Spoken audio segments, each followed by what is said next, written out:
a WikiVidi documentaries production. Don't forget to like and subscribe. Enjoy. Gilbert du Motier, Marquis de Lafayette. Marie-Joseph Paul Yves Roch Gilbert du Motier, Marquis de Lafayette, in the United States often known simply as Lafayette, was a French aristocrat and military officer who fought in the American Revolutionary War. A close friend of George Washington, Alexander Hamilton, and Thomas Jefferson, Lafayette was a key figure in the French Revolution of 1789 and the July Revolution of 1830. Born in Chavaniac, in the province of Auvergne in south-central France, Lafayette came from a wealthy landowning family. He followed its martial tradition, and was commissioned an officer at age 13. He became convinced that the American cause in its Revolutionary War was noble, and traveled to the New World seeking glory in it. There, he was made a major general. However, the 19-year-old was initially not given troops to command. Wounded during the Battle of Brandywine, he still managed to organize an orderly retreat. He served with distinction in the Battle of Rhode Island. In the middle of the war, he returned home to lobby for an increase in French support. He again sailed to America in 1780, and was given senior positions in the Continental Army. In 1781, troops in Virginia under his command blocked forces led by Cornwallis until other American and French forces could position themselves for the decisive siege of Yorktown. Lafayette returned to France, and in 1787 was appointed to the Assembly of Notables, which was convened in response to the fiscal crisis. He was elected a member of the Estates General of 1789, where representatives met from the three traditional orders of French society: the clergy, the nobility, and the commoners. After the forming of the National Constituent Assembly, he helped write the Declaration of the Rights of Man and of the Citizen, with Thomas Jefferson's assistance. Inspired by the United States Declaration of Independence, this document invoked natural law to establish basic principles of the democratic nation-state. In keeping with the philosophy of natural liberty, Lafayette also advocated for the end of slavery. After the storming of the Bastille, Lafayette was appointed Commander-in-Chief of the National Guard and tried to steer a middle course through the French Revolution. In August 1792, the radical factions ordered his arrest. Fleeing through the Austrian Netherlands, he was captured by Austrian troops and spent more than 5 years in prison. Lafayette returned to France after Napoleon Bonaparte secured his release in 1797, though he refused to participate in Napoleon's government. After the Bourbon Restoration of 1814, he became a liberal member of the Chamber of Deputies, a position he held for most of the remainder of his life. In 1824, President James Monroe invited Lafayette to the United States as the nation's guest. During the trip, he visited all 24 states in the Union at the time, meeting a rapturous reception. During France's July Revolution of 1830, Lafayette declined an offer to become the French dictator. Instead, he supported Louis-Philippe as king, but turned against him when the monarch became autocratic. Lafayette died on the 20th of May 1834, and is buried in Picpus Cemetery in Paris, under soil from Bunker Hill. For his accomplishments in the service of both France and the United States, he is sometimes known as the hero of the two worlds. Early life.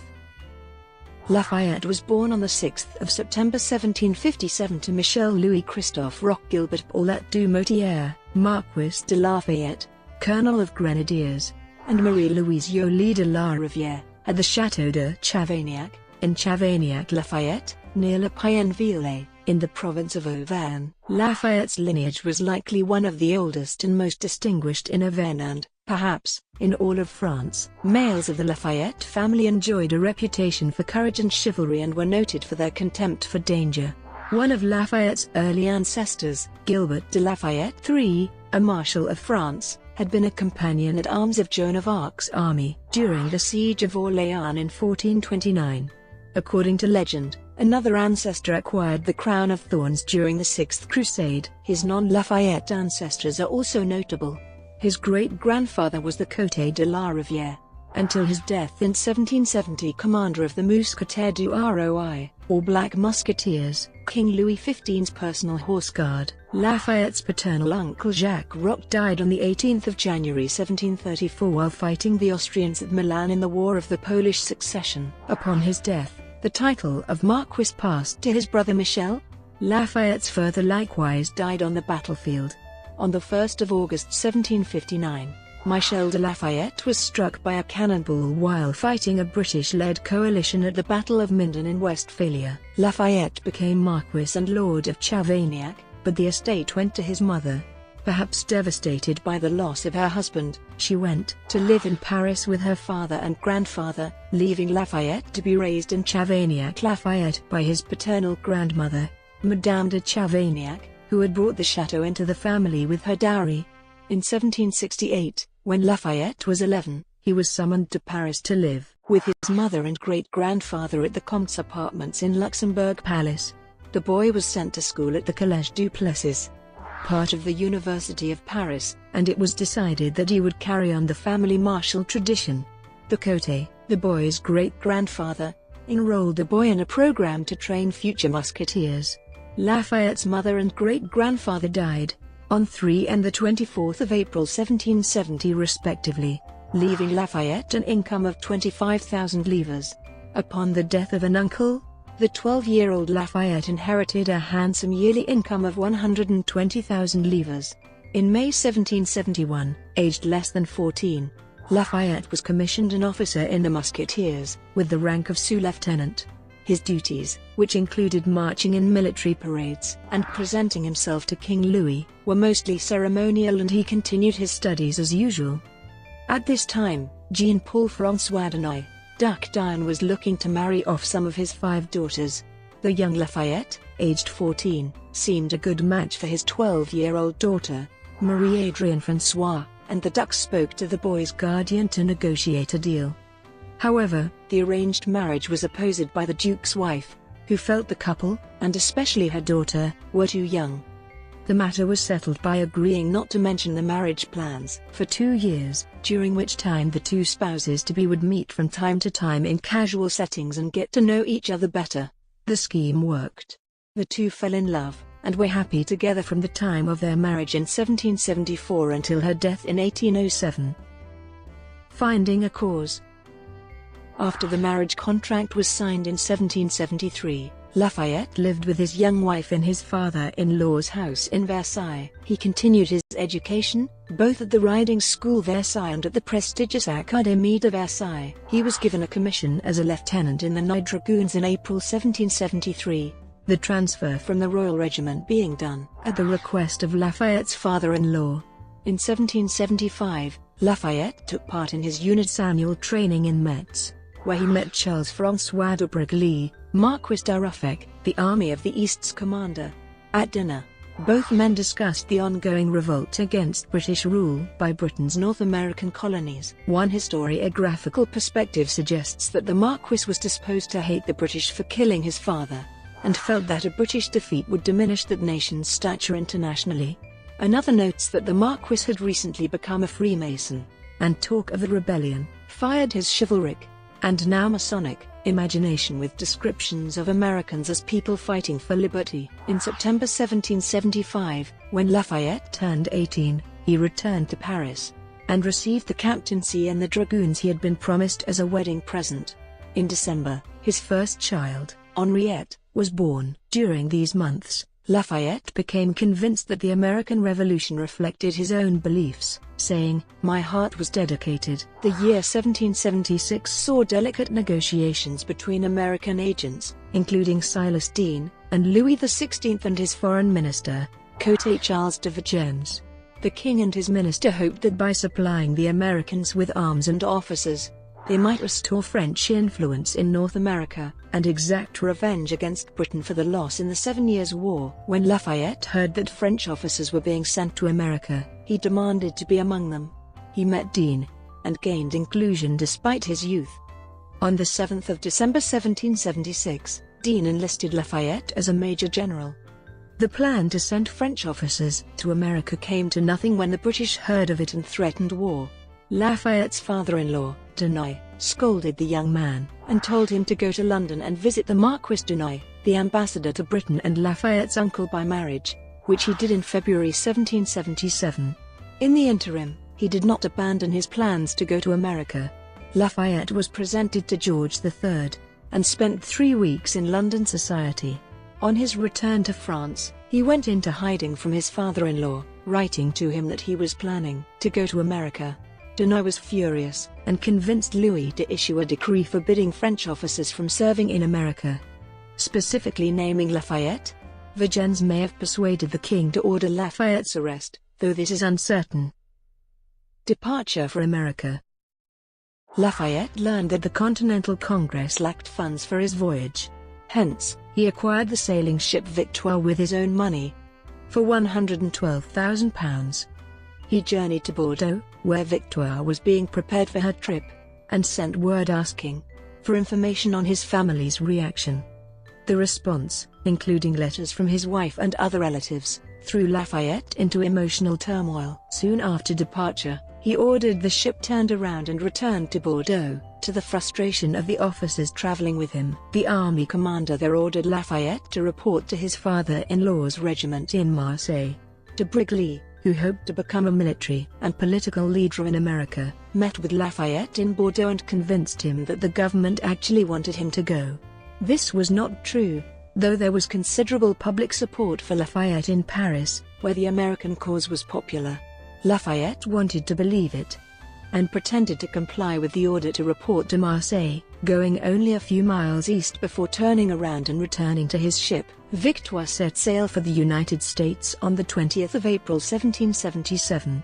The 2-month journey to the New World was marked by seasickness and boredom. The ship's captain, Le Boursier, intended to stop in the West Indies to sell cargo, but Lafayette, fearful of arrest, bought the cargo. To avoid docking at the islands, he landed on North Island near Georgetown, South Carolina, on the 13th of June 1777. American Revolution. On arrival, Lafayette met Major Benjamin Huger, a wealthy landowner, with whom he stayed for 2 weeks before going to Philadelphia. The Continental Congress had been overwhelmed by French officers recruited by Dean, many of whom could not speak English or lacked military experience. Lafayette had learned some English en route, and his Masonic membership opened many doors in Philadelphia. After Lafayette offered to serve without pay, Congress commissioned him a Major General on the 31st of July 1777. Lafayette's advocates included the recently arrived American envoy to France, Benjamin Franklin, who by letter urged Congress to accommodate the young Frenchman. General George Washington, Commander-in-Chief of the Continental Army, came to Philadelphia to brief Congress on military affairs. Lafayette met him at a dinner on the 5th of August 1777. According to Leibson, the two men bonded almost immediately. Washington was impressed by the young man's enthusiasm and was inclined to think well of a fellow Mason. Lafayette was simply in awe of the commanding general. General Washington took the Frenchman to view his military camp. When Washington expressed embarrassment at its state and that of the troops, Lafayette responded, "I am here to learn, not to teach." He became a member of Washington's staff, although confusion existed regarding his status.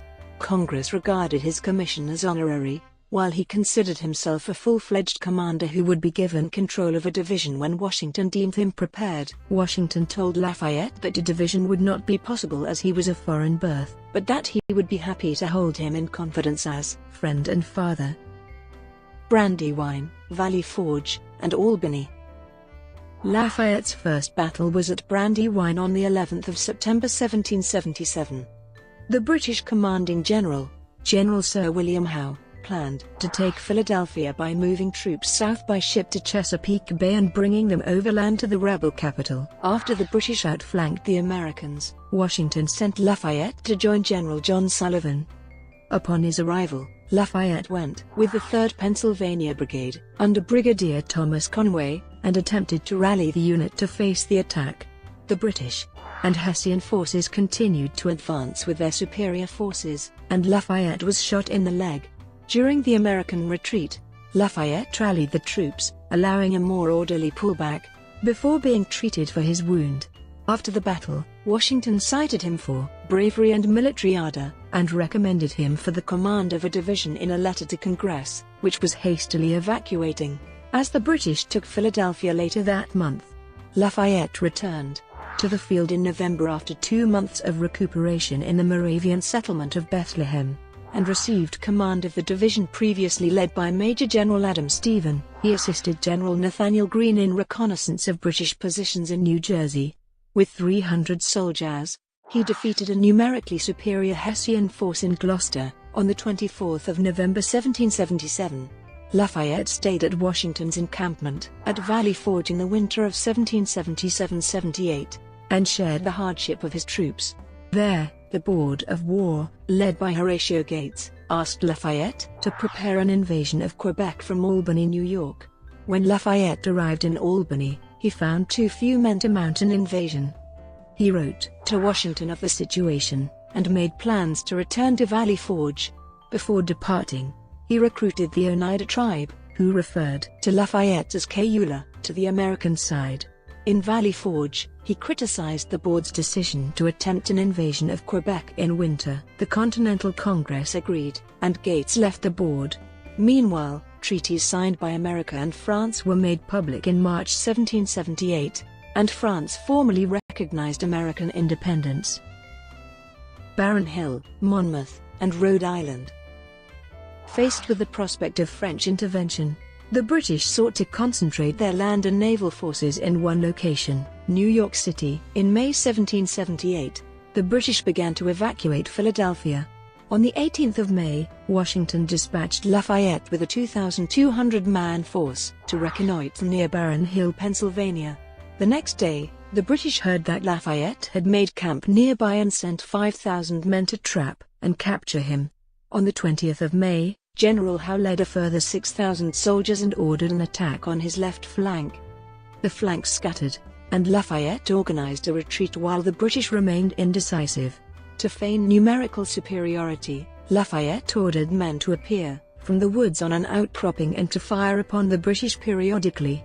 Lafayette's troops simultaneously escaped via a sunken road, and he was then able to cross Matson's Ford with the remainder of his force. Unable to trap Lafayette, the British marched from Philadelphia toward New York. The Continental Army, including Lafayette, followed and finally attacked at Monmouth Courthouse, in central New Jersey. At Monmouth, Washington appointed General Charles Lee to lead the attacking force.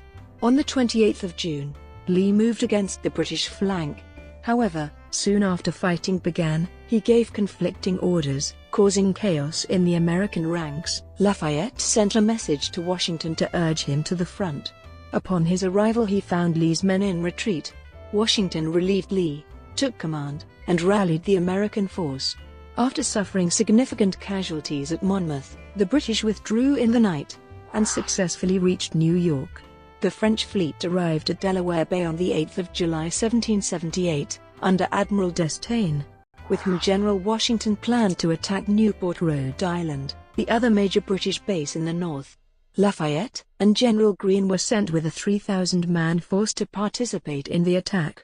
Lafayette wanted to control a joint Franco-American force, but was rebuffed by the Admiral.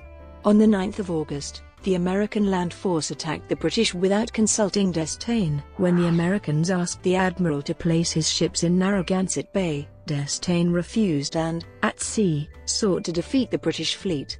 The fighting was inconclusive as a storm scattered and damaged both fleets. D'Estaing moved his ships north to Boston for repairs. When the fleet arrived, it faced an angry demonstration from Bostonians who considered the French departure from Newport a desertion. John Hancock and Lafayette were dispatched to calm the situation. Lafayette then returned to Rhode Island to prepare the retreat made necessary by D'Estaing's departure. For these actions, Lafayette was cited by the Continental Congress for gallantry, skill, and prudence. Lafayette wanted to expand the war to fight the British elsewhere in North America and even, under the French flag, in Europe, but found little interest in his proposals. In October 1778, he requested permission of Washington and of Congress to go home on leave. They agreed, with Congress voting to give Lafayette a ceremonial sword to be presented to him in France. His departure was delayed by illness, and he sailed for France in January 1779. Return to France. In February 1779, Lafayette reached Paris. For disobeying the king by going to America, he was placed under house arrest for 8 days.